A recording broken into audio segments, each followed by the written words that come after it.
Good morning. Welcome to the Plant-Based Morning Show. It is Thursday, June 13th. If you know me well, you know that's my wife Erin's birthday. She's 44 today, Doug. Can you believe that? I probably don't want to share a woman's age on the show, but I'm doing it. I'm That's 43. big. I'm not far behind. No. Yeah, I don't know. 42, 43, they sound like early 40s to me. 44, a little bit of a scare to me that she's that and I'm going to be that in this month. Almost 45, almost halfway to your 50. Whoa. You set a goal at 40 that you want to be fitter at 50. I How do did. you feel like It's a good reminder. how are you progressing? I bet she's gone through a run streak. She's going to the gym, maybe. She's done some of each of those things. She's done yoga things here and there, but she's recently been inconsistent. She does a lot of walking because of the dogs. But Okay. like me, she's looking for a motivation to get back on the horse, get going. Mhm. Yeah, I don't know. It's funny. I mean, fitness just disappears fast. Like I feel like I put in 3 solid years after I turned 40, and I've finally hitting the first lull, and I feel like I'm just completely restarted. Like I'm just like out of shape now Yeah. after a couple It really months. does. It really does go away fast. Yeah, yeah. And which makes me wonder, like, they talk about muscle mass, just specifically longevity, not trying to look good or feel great in the short term. I'm not talking about that. I'm just talking about maintaining longevity. Muscle mass seems to be a really important part of that. Peter Attia is a big fan of that. It prevents falls. It helps with a lot of things that you don't typically think of when you think of preventing disease or anything. But I've wondered, the cost of maintaining muscle mass is very high. You have to eat a lot of stuff. You have to eat a lot of protein. I mean, you don't have to, but that's the common way. Eat a lot of protein, perhaps more than we otherwise think is that healthy when you're not yet 60 something. So reason that and then all the time putting in the gym, right? You have to keep going hours and hours and hours. By the time you go from say age 45 to 80, I mean, you've put in thousands of hours in the gym. If you've maintained. So what if instead we just said, opt out. We're not doing muscle mass until we get to the point where falls and things like that become a real factor, or frailty and all that becomes a factor. And we just be weak. Now I realize there's other reasons you want to be strong besides longevity, but just don't do anything with muscle mass until it becomes a risk factor not to have it. Okay, so I thought you were going to say like just give up on thousands of hours of your life and just be like, okay, I'll die earlier. No, I'm not saying that. That's not me. I mean, honestly, that's a better argument in my opinion. Just be like, hey, instead of spending years of my life in the gym working out or running, I'll just die years earlier, and that'll be fine. Because I think, and I don't know the science behind this, but I would imagine that going from out of shape and weak to in shape when you're 65 and at fall risk is a lot harder than being mediocre, kind of in shape, ebbing and flowing throughout the previous 20 years leading up to that, and then getting back into it. Don't you think? That's probably a good point. So the plan breaks down when you have to actually, the human factor of like, right, I need to actually get myself to start going to the gym and actually persist through the long period where it kind of takes a while to get yourself actually back into shape. Yeah. Yeah, that's a good point. But if you can just overcome that, you can save a lot of time and energy and consuming protein, which maybe you can choose healthier foods at a younger age. I don't know. Well, who knows? Just a wacky idea I've had. But I wonder, okay, so this is interesting though. Like, how much does your body break down, I guess? How much quicker does your body age if you're not active? Right?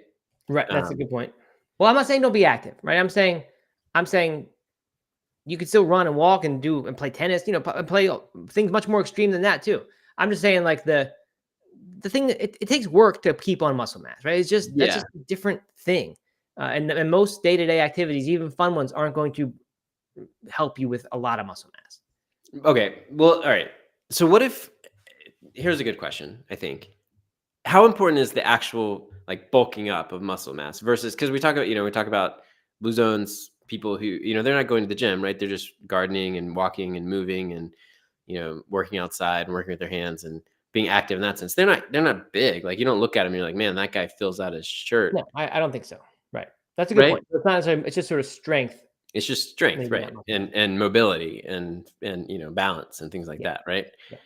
And so, if you're active at all, not at all, but if you're continuously active in your 40s and 50s, then you might not have big muscle mass, right? But you're going to be fit, and so therefore you'll probably live longer. Yeah, right. That's a good point. So maybe that's the answer. I don't know. Are you still feeling like you want to achieve that goal at 50? Oh yeah, for sure. I definitely do. That is very important to me. Mm-hmm. But anyway, enough of that. Enough of this personal stuff. Let's say hello to people who are here. We've got some. First of all, we're talking about the Planetary Health Diet today. It's a new diet. I've never heard of it before today, but it actually is kind of the diet I've been waiting for, not for myself, but for mainstream adoption of what I think might be the very healthiest way to eat there is. At least a very palatable way to do that. So we'll get to that in a minute or in a bit. But in the meantime, Brandon Turner has checked in. It says, "Good morning. Happy B-Day to your wife." Thank you, Brandon. I will pass that along. She may even be watching. I'm not sure. She and my son are out at a physical fitness thing he goes to. Britters, Allie, Helen DeGenero, Garuda Legends, Matt O'Connor, Kate. Britters also says, "Happy Father's Day to both of us and all the PBMS dads." That's Plant-Based Morning Show dads. Thank you, Britters. I saw my dad today. He picked up my daughter to go on a little trip they're doing for the week. So I won't see her on Father's Day, but she'll see him. So that's cool. Phyllis Hauser, Vegan Stallion, Taborlin 99. A lot of people here. Annie Amato also says happy day, everybody. Ooh, and happy day. Sorry. And then on the topic we were talking about, Matt O'Connor says plus 50% more protein required for active older versus younger adults to better preserve muscle mass and strength. That's what I'm saying. Just don't worry about it until you get to that point, and then you go hard on the protein and the lifting and all that stuff. But you wait till you're at risk of falling for that. And then Garuda always wants to point out. He does. Every time. It's not people in the blue zones consume meat, but now they consume meat liberally. No, it's liberally. Okay. Whenever we mention blue zones, and I always say that I do love the blue zones and the diet philosophy and the idea behind that whole thing. It's not restrictive diets. He likes to point out that the blue zones don't eat meat, but he always neglects to. I always have to say, but don't forget, there's the Loma Linda one, the Seventh-day Adventists, and those are largely vegetarian. And then he says, yeah, but they're not vegan. We've done this before. But like I've always say, I do appreciate the other viewpoint because it's good to be reminded of these things and have a chance to counter them. Anyway, Garuda, you will like the Planetary diet, I think. So stick around for that discussion. I'll be curious to hear what you think. Actually, for several reasons, for political reasons as well, because I think Garuda has said the climate and environment are fine. So interesting, the naming of the Planetary diet, Planetary Health Diet. I actually thought about this independent of Garuda. Anyway, so good morning, everyone. Thank you for checking in. Good to see y'all, as always. Nice little crowd here to start, at least a talkative crowd. So good. Doug, you got anything going on? I'm going to a new vegan restaurant tonight that I've been wanting to check out. We're going to go there for Aaron's birthday. Nice. It is, it's in Waxhaw, North Carolina. I think there was a morning show guy from there. Maybe it was a No Meat Athlete radio guy. So that should be good. It looked like a really, really good restaurant. People were saying even the omnivores are into this vegan restaurant. It's that good. Is it like a high-end vegan restaurant or is it a sandwich spot? No, I think it's one of those places that like ends up being expensive just because everything's expensive. But the type of food, it wasn't meant to be like fancy food or something like that. It's just there was like some kind of I think I saw a jackfruit barbecue sandwich, which I wasn't too excited about. But then they had some Asian stir fry thing with tofu, and then some other I don't know thing that's kind of meant to sort of seem like meat. Maybe like a mac and cheese. It's just a bunch of different things. It wasn't a specific genre of food. But the places are just expensive. New places, especially, they're going to be expensive. So I'm sure it is. But it'll be fun. I'll let you know about that tomorrow. We'll have an afternoon show tomorrow. No, we won't. Why not? Oh yeah, we're off for the summer. Forgot about that. Good. Love it. My daughter, my eldest daughter has her first swim meet today. This evening. Oh yeah. Very fun. Today, huh? A weeknight, mate. Yeah, weeknight. What is so? I don't know if we've talked about this. My kids do swim team. You know that? I did not know that. No. Yeah, they did it in Nashville, where it was great. Big pool and really, really fun time. Actually, I was not involved at all in swim team as a kid. Were you into that stuff as a kid? Yeah. You were. Okay. never did that. Never went to a swim meet, but the whole scene of it is really fun. It's just a bunch of people cheering, sometimes drinking, sometimes coffee, sometimes beer, sometimes water. But it's a nice time, and you cheer for the kids. It's a nice for my kids. It's a very low pressure sport. It's not their primary thing, so it just Right. feels fun on the neighborhood team. So what team is yours? That Black Mountain pool team? Yep, it's the Black Mountain Stingrays. Ours is the Manta Rays. Ooh. Interesting. Rivals, maybe crosstown rivals. Yeah, no, she's really excited about it. And she actually, it's a cool story. I'm really quite proud of her because last summer, she didn't really know how to swim. She had taken some swim lessons, so could like doggy paddle a little bit, but that's about it. Certainly couldn't make it across the pool. But we were at the pool and we got kicked out because a swim team came in and it was like a swim meet day. And so we were playing around outside on the playground and all the kids came in to do the swim meet and the swim meet started and she was watching it and she said, I want to do that next year. And so she took swim lessons multiple times this year and spent a lot of time in the Y pool trying to, be able to swim, qualify to be able to join the swim team. And she did. And so, yeah, this is her big break here. It's her first big swim meet. Wow. She must be very excited then. Yeah. It is. She is very excited. Is she nervous about it? She is quite nervous about it. But practices have gone really well, and I don't know. I'm just real proud that she got this far.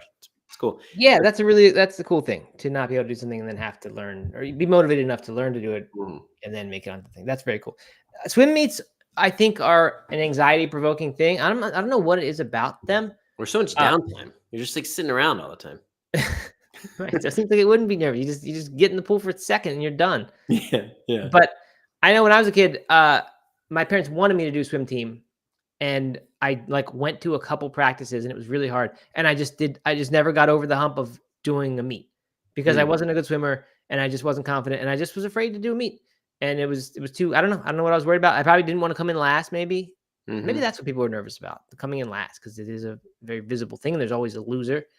No one cares. That's the thing. As a kid, you may not realize no one cares. People cheer for the last one often. Right. Well, I mean, I don't know. I mean, at her level, right? They're just doing a 25-meter swim, right? Or yard. I'm not sure. But it's a single length freestyle. She just learned how to dive in off the blocks like last week. And it's basically just kind of like a belly flop off the blocks. Right. But it's just gonna be really cool. I don't know. I'm definitely that would be really fun. No, good for her. Let us know how it goes, please, on Tuesday. Yes. By the way, our show Tuesday is going to be at 9:30. 9:30 a.m. It's early. I know, very early. But we got some plans happening in my household that I need to be somewhere at 11 because Aaron's going to be away probably. So anyway. That's the plan. 9:30. Mark your calendars now because you're probably going to forget if you try to just remember that in your head on Tuesday if you're a fan of the show. So don't forget that. All right. Let's see. None Given is a new person here. I guess that's their name. They put None Given. They're saying, hello, swim meets an all-day event. And that's the problem with swim meets is they go a really long time, particularly if there's like more than another opponent. If there's like two clubs there, yeah, right, they turn into 6, 7, 8 hours. Could be the big ones. Our new ones are much shorter. They're like, I don't know, 3 to 4, but they can be really long. I'm hoping she's like, the very youngest of the group, and I have no idea. It's been years since I've been to a swim meet. I'm kind of hoping that, especially these evening ones, they just get the little kids out early. Prioritize them, and then you can't leave though. You got to be. You're a town councilman. People can say local town councilman abandons team once his daughter's race is done. You can't do that. Don't you want to teach her the Scott Jurek move of once you're finished, you sit and congratulate every single finisher? Yeah, it's true. But I think he probably went home and took a nap and then came back. And then I don't think you can leave swimming, Doug. It's not. No. Okay. No. Right. I would say there. All right. Garuda says he can't swim, but he can doggy paddle like a boss, and then says hit the like button. I don't know if he's just wants to make good a little bit or people getting on about his opinions. But anyway, thank you, Garuda. Some people are saying 6:30 a.m. for West Coasters on Tuesday is too early for them. So understandable. I get it. You can join us a little bit later if you wake up at 7, or just watch the recording. It'll be okay. I mean, I expect we'll have fewer people that day, but it's okay. If you watch the recording, be sure to leave a comment. Definitely. Great opportunity to leave a comment. All right, let's get to our show today. Let me pull up the weather report. We got some interesting stuff in the weather report. And then, like I said, planetary diet will be our main thing, or planetary health diet we get into. But here we go. We know Europe and the UK are more advanced than we are in terms of veganism. Perfect example, McDonald's is joining the party. I know they've got the McPlant burger. You know, they're still lagging behind a lot compared to, say, Burger King. But McDonald's over there is making an effort. The tests are seeming to work. But now they've got a new dairy-free ice cream style frozen dessert. It's called the Vegan Scoop. There are 2 flavors, choco and strawberry, certified vegan by the Vegetarian Society. They're smooth and creamy. $1.59 pounds, £1.59, I guess.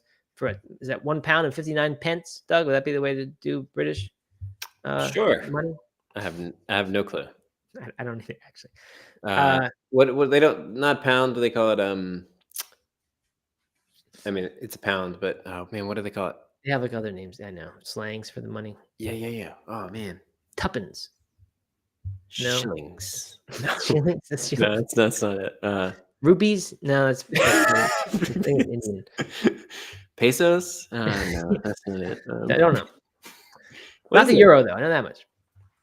Okay. Anyway, keep going. All right. Anyway, they've also introduced another dessert named McFreezy. I don't know what that is. That sounds like a mascot or something of a baseball team. It's a frozen ice product made from fruit puree, mango, pineapple, and orange flavors. Also vegan friendly. By the way, that reminds me. One of the things I got for Erin for her birthday, I gave it today, was a soda maker.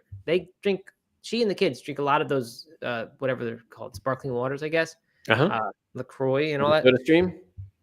No, I did some research and people said this one is better. I forget the name, but the difference here is this one allows you to carbonate anything. So you put the lime juice into your water ahead of time if that's what you're going to do it. And then you can carbonate that whole beverage instead of just like having to stir in flavor at the end. So that was why I opted for this. They also said you could carbonate wine and things like that, which I don't really know if I'll try, but could. Sparkling rosé. Yeah, right. Yeah, that's true. I didn't think about that. I didn't think that, of course, there is a sparkling wine category that already exists. I was like, I'm making a weird thing. I don't like weird things like that. I like the things that meant the way they're supposed to be.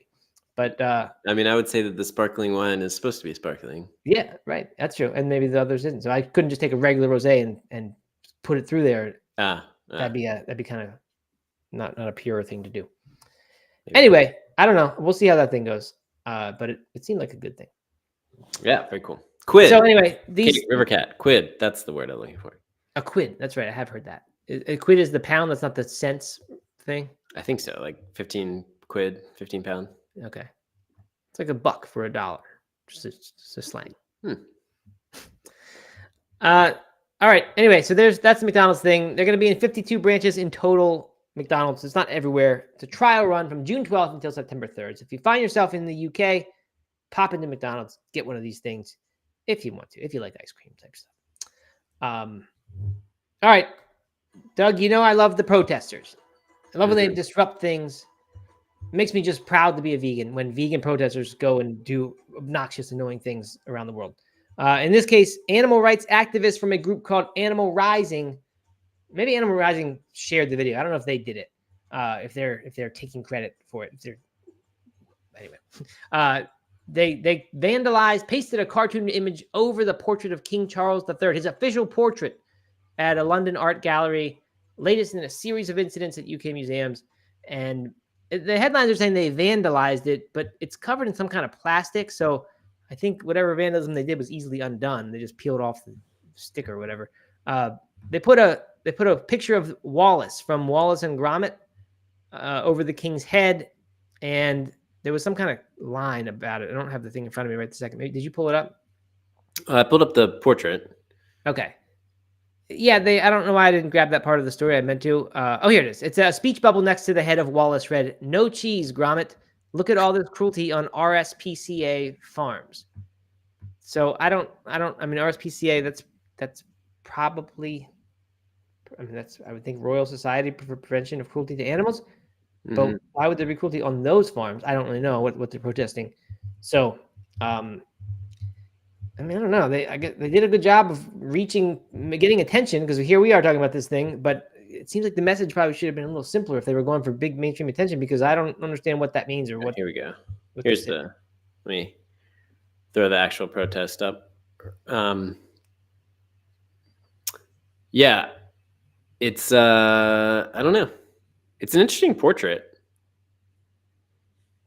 Because why? Is it supposed to look like King Charles in some way? Is that why they picked? No, not the protest part. The actual portrait part. Oh, yeah. It's all red. I wonder what the red's supposed to symbolize.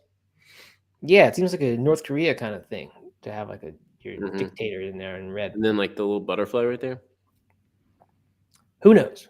Who knows? But yeah. So I mean, it's just.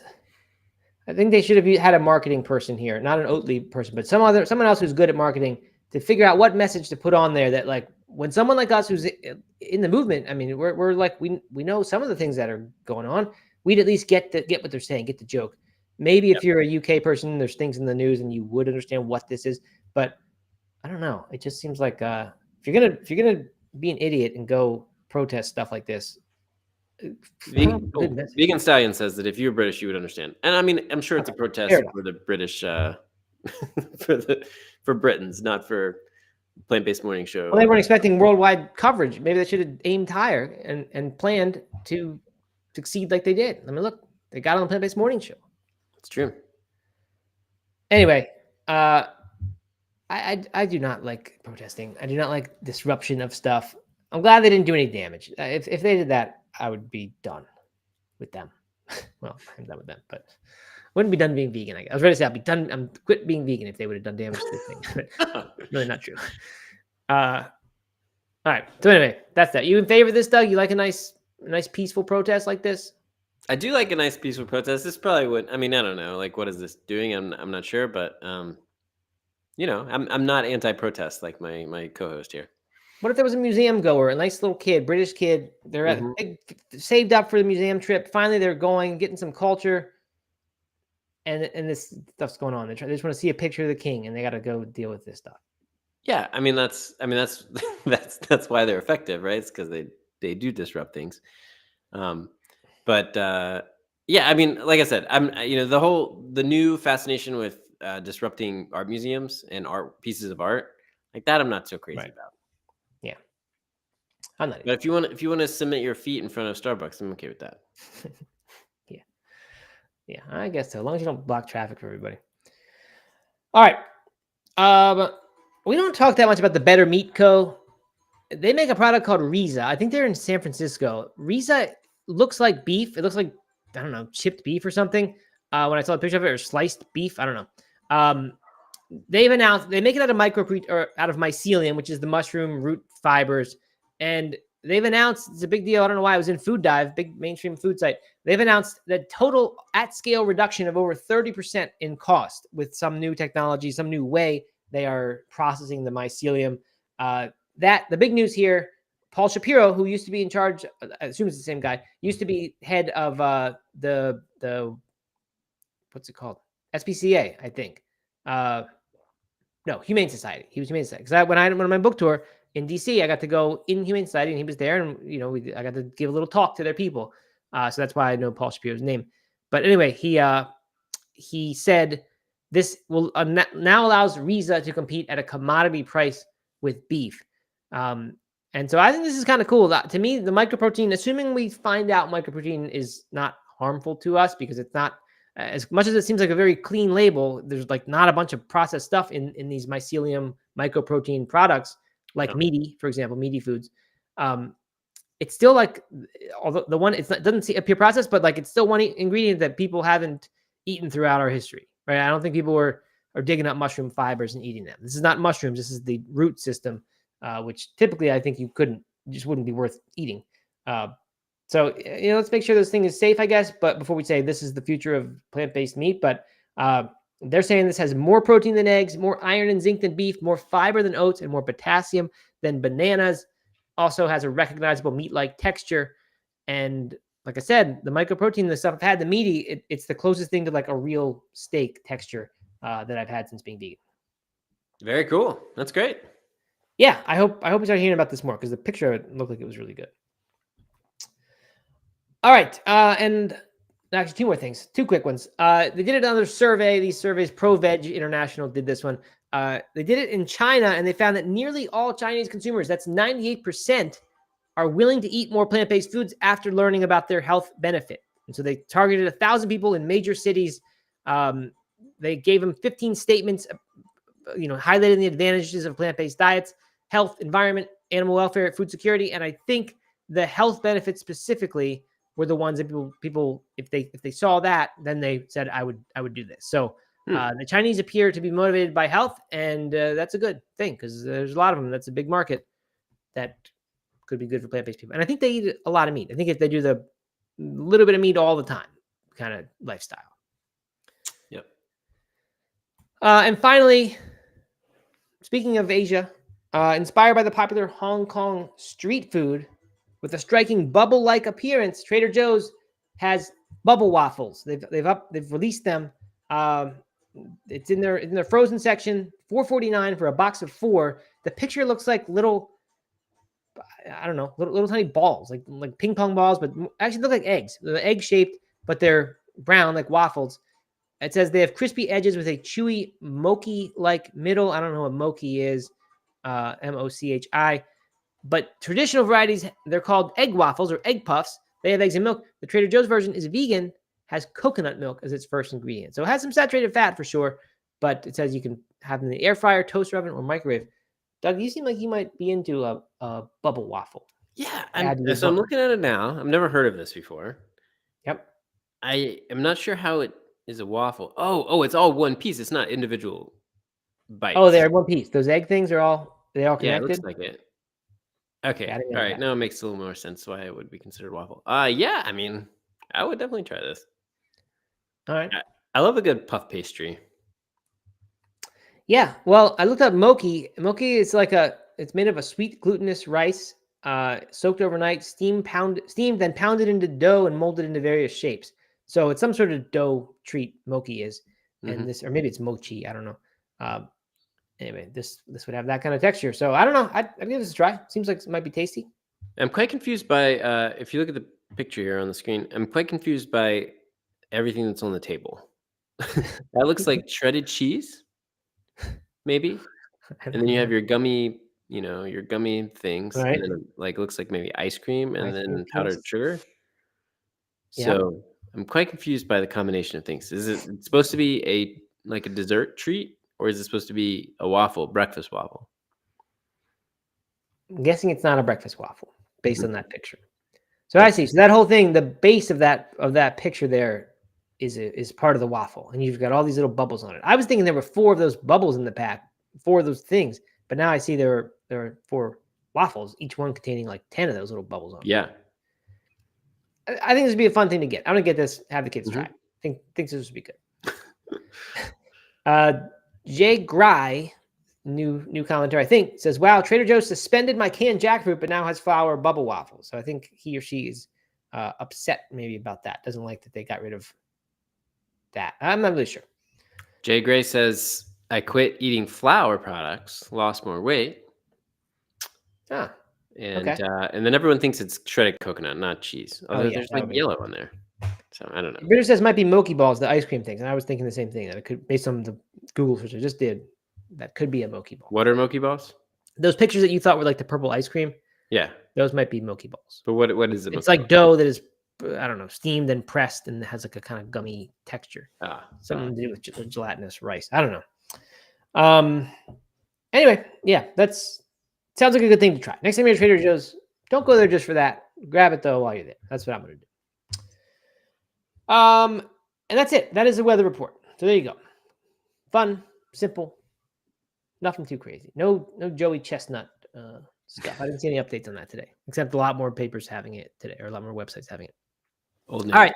Old news. Yeah. Okay.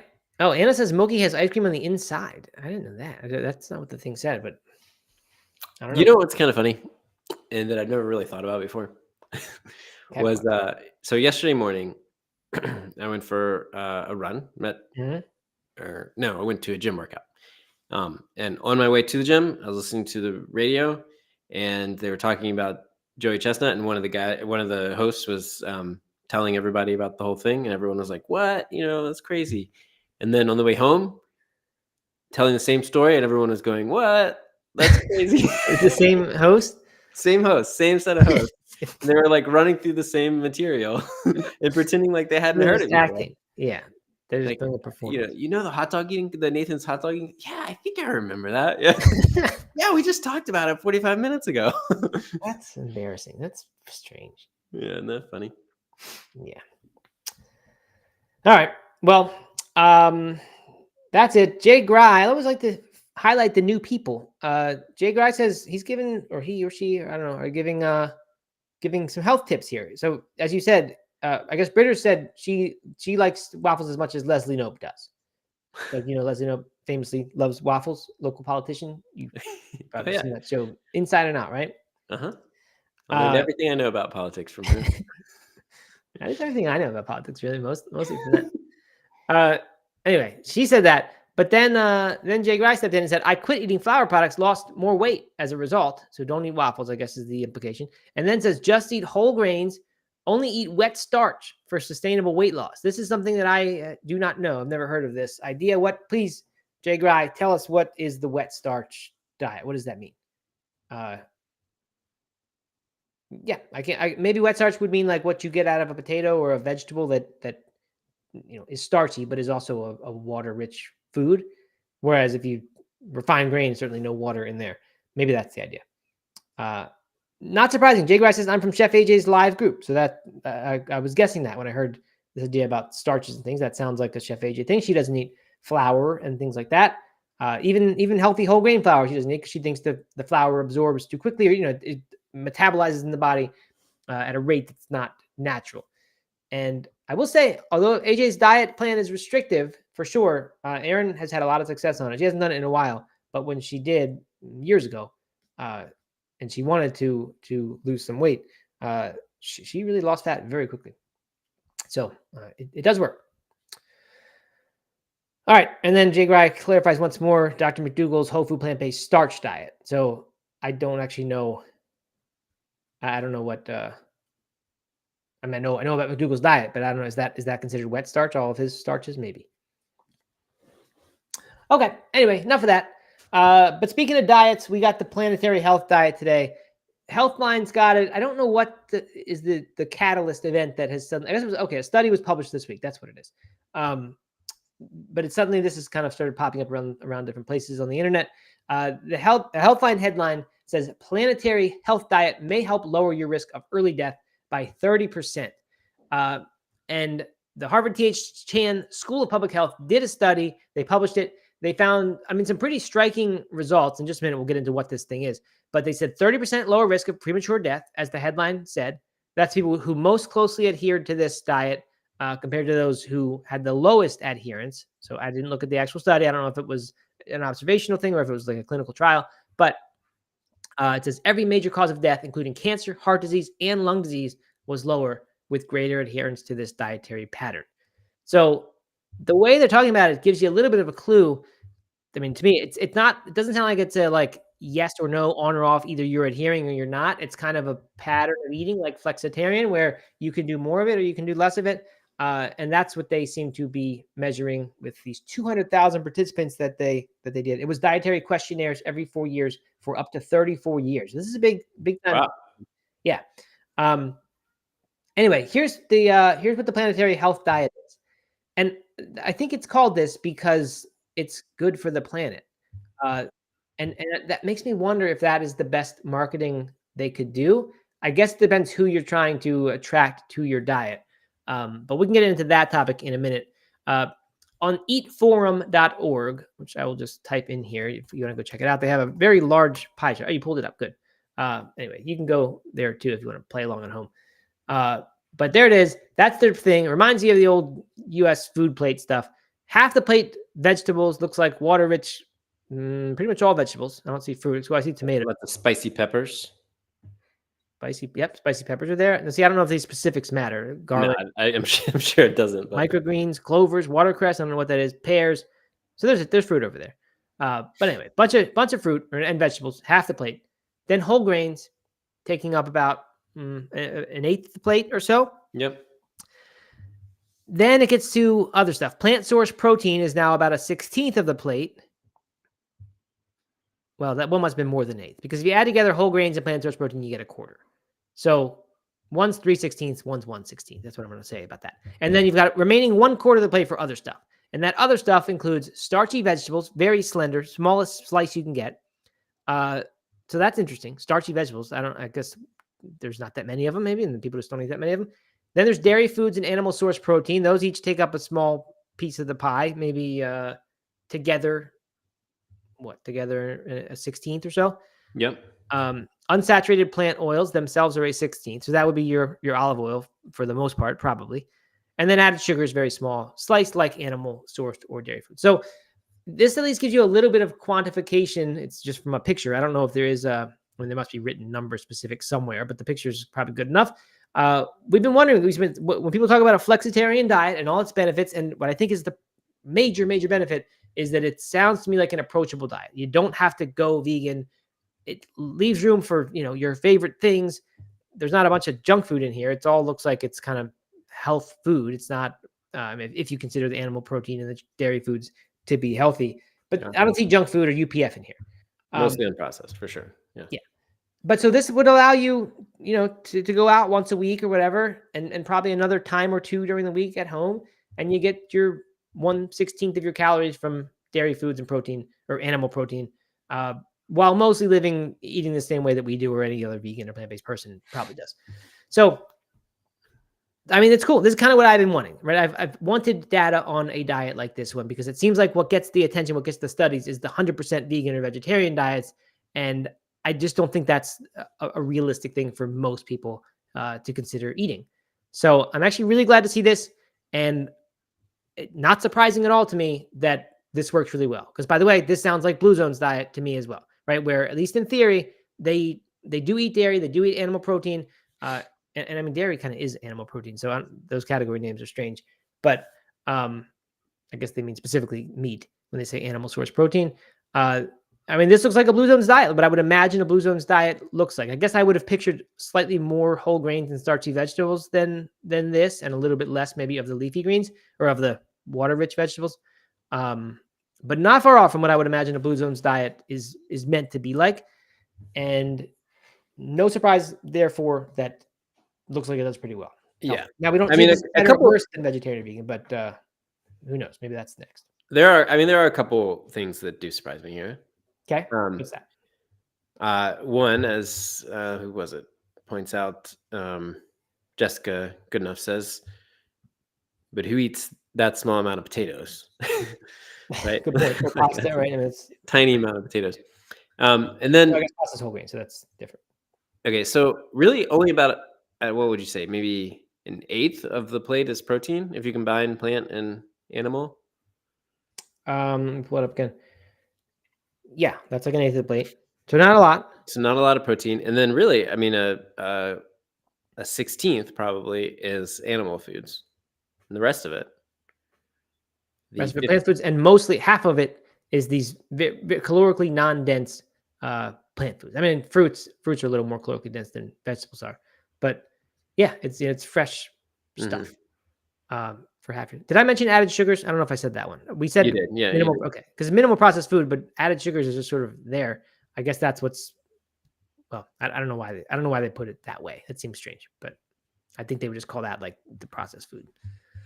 Yeah. So this is cool. I mean, any type of flexitarian diet, obviously I would love it to be fully vegan, but I think that's a much more approachable way for a lot of people to start eating more vegetables and eating less animal foods. And but my main criticism has always been that there's not like hard and fast rules around it for the most part, and that makes it really hard for people to follow or know how to do it properly. And so even the first article that you shared that talks about it, which was Healthline.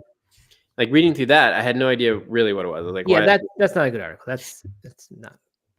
No, but I mean, if that's what people are seeing, right? Like, I mean, that's the problem with a lot of these diets. Is I bet that the Healthline article, if you Google What's it called? Planetary Planetary Health health diet. I bet Diet. that's the first one that comes up. So, I mean, that's why these types of charts are really helpful in my opinion, because then you could actually print it out or have it available, and as you're building your plates, building your recipes, really kind of use it as a guide. Yeah.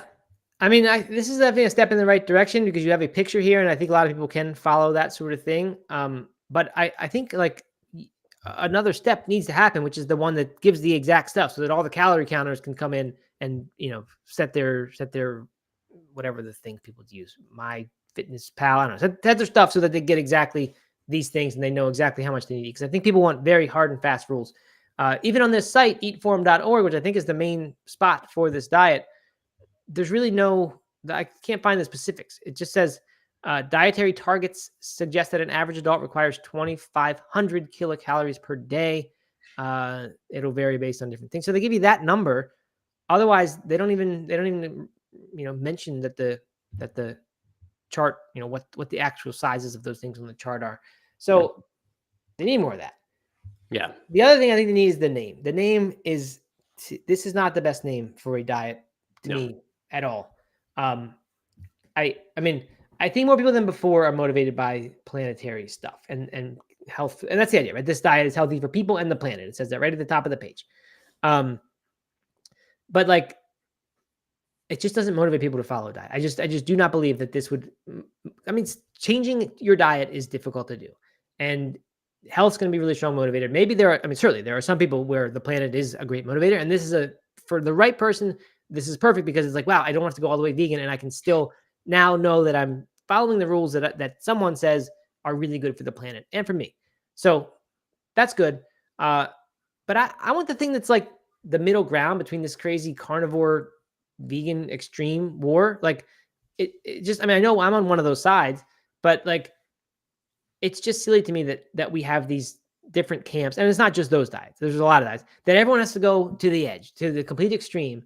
And there's this middle area, which very likely where the truth is, right? The diet pattern that is, I don't know if it's healthiest, but certainly the one that people have eaten for a very long period of time.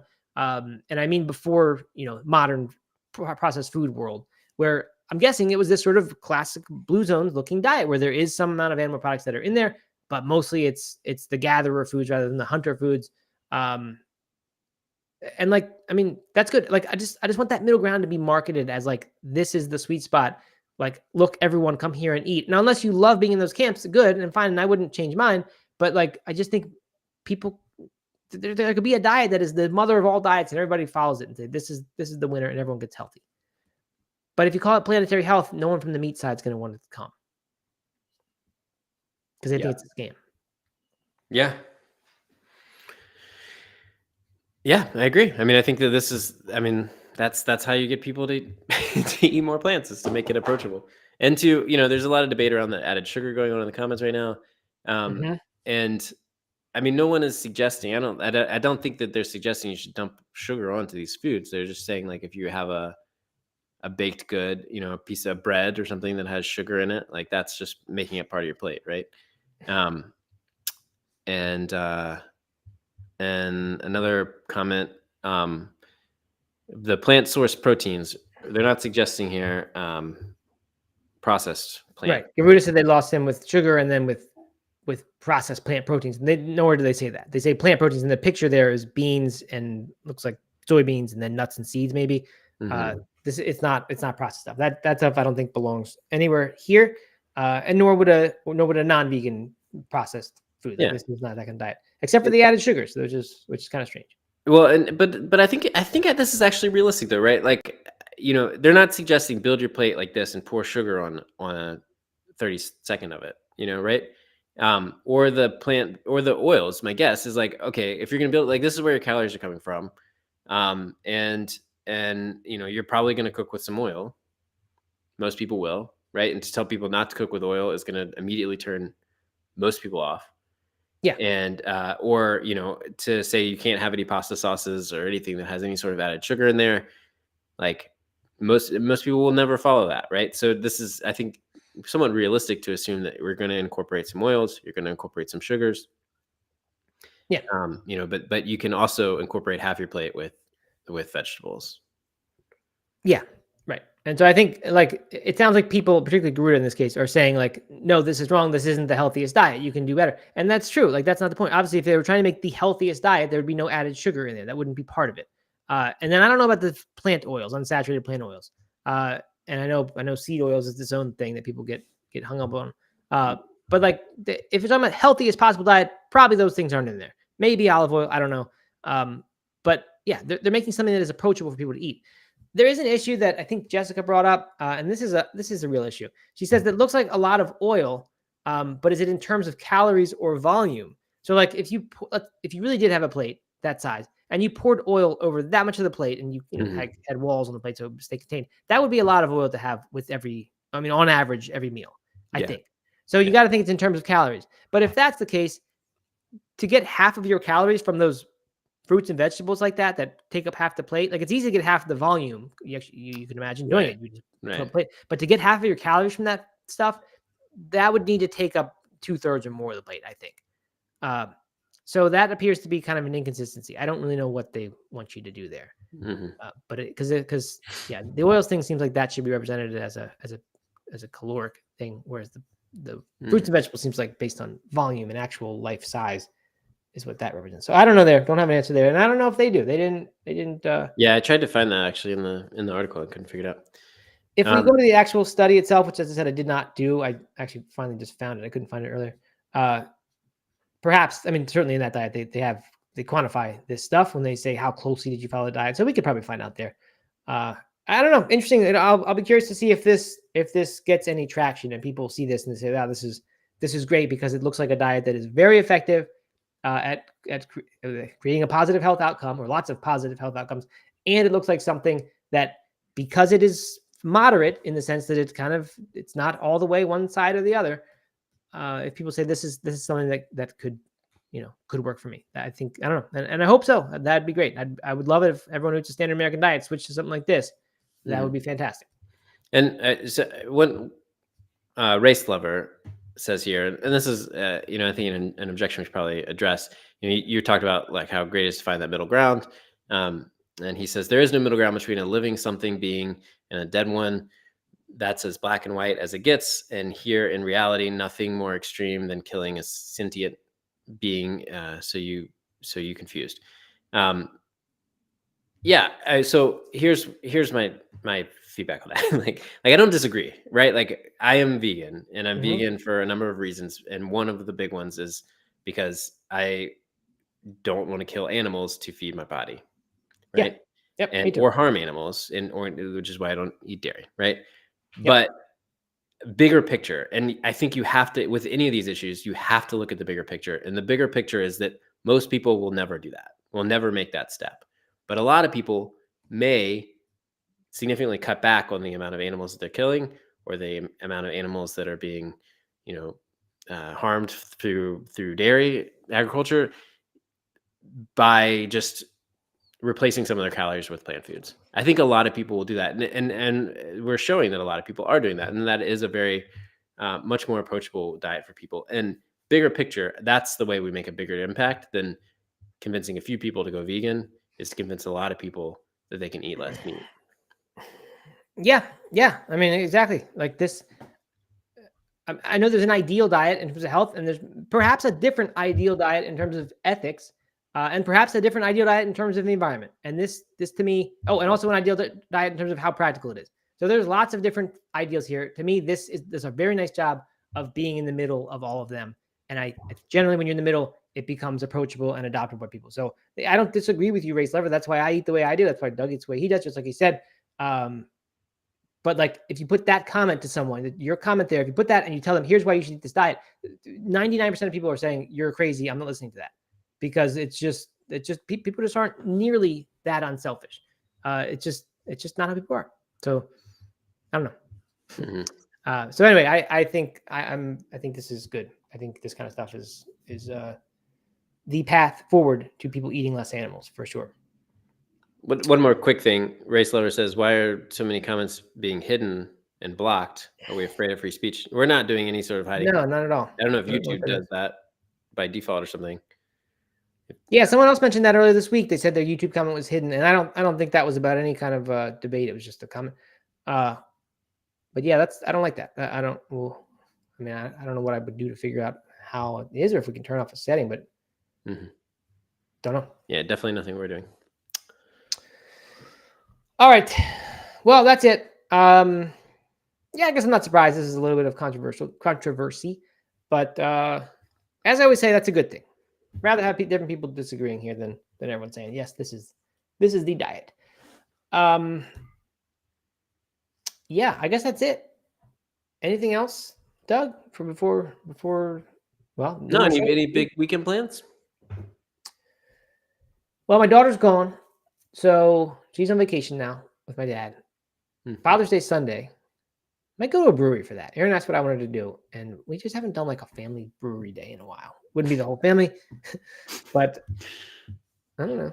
That might be kind of nice. Yeah. Otherwise, no. I don't think. I'm really looking forward to having nothing to do because it's been the past like couple weeks have just been busy. I don't know. All the birthdays, the Mother's Day, everything crams into this 1 month of the year, and then end of school, and then this Virginia Beach thing. I'm just tired. I'm ready for a nap. Yeah, well, good. You get that nap. I hope you take it. It's Father's Day. That's right. That day I can do whatever I want. That's right.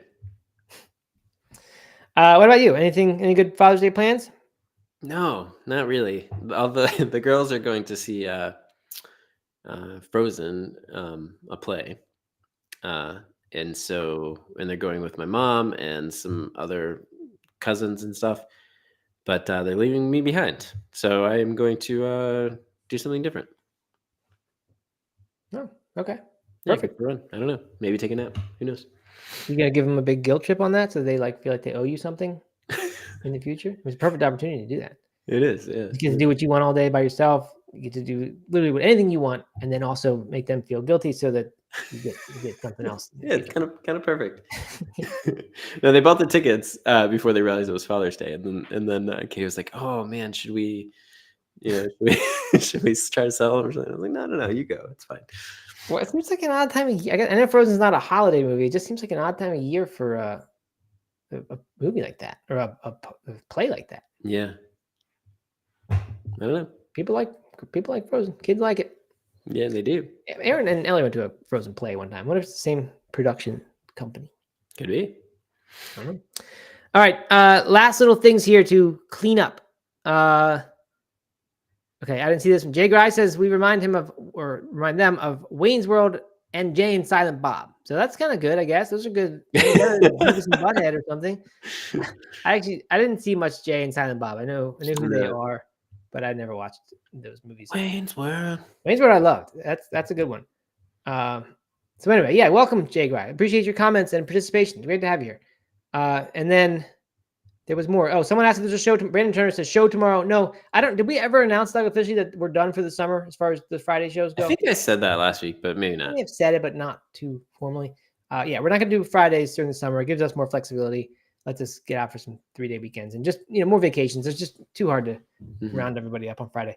And then Taborlin says YouTube has some auto filtering I've noticed, so that's interesting as well. And Kate says the default is the top chat. So perhaps that explains your problem there, Race Lever. Kate says switch to live chat, and maybe there you get what you're missing. So anyway, but thank you for calling that out. Yeah, I guess that's it. That's all the main stuff I wanted to get to. The Plant-Based Geeks says Jake Gray. That might need to be our new name.